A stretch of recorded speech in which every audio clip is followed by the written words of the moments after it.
I think this camp really taught me to see what side the other religions are coming from, to understand them better so that you can approach them in a way that that isn't offensive to them, you know? That is important because if you don't understand where they're coming from, you're gonna get stuck and it's always gonna be, you're always just gonna be going against each other. But if you know where they're coming from and you can tell them, you know, I understand where you're coming from, you know, let me present to you the truth, what I believe in, and you can see for yourself whether it's true or not.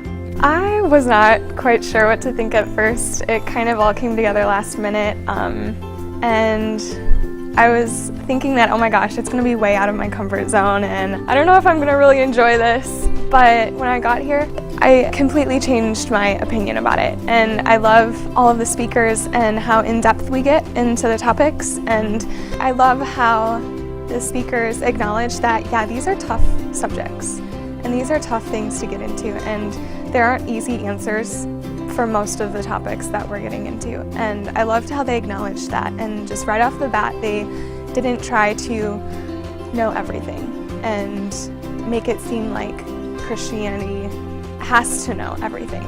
And I just really liked that part about it. I liked Michael McClelland and how he presented facts that support the New Testament and the Bible, how it's not just the Bible that claims that it's truth, but also other sources that support it, that say, you know, we're not just crazy, we're not just claiming this to be true, but there are other people who actually were against Christians and against the Bible, against Jesus, who mentioned some stories and topics that are in the Bible which support it to be true, you know. And I just really think that the forming relationships part about evangelism is so important, and just throwing facts at people, they'll just put up a wall and not respect you and respect your opinions. But when you're willing to form the relationship with them and take the time to get to know them and show Jesus to them, I think that is one of the big keys of evangelism. And a lot of times Christians get stuck on that, and we just have this pre-formulated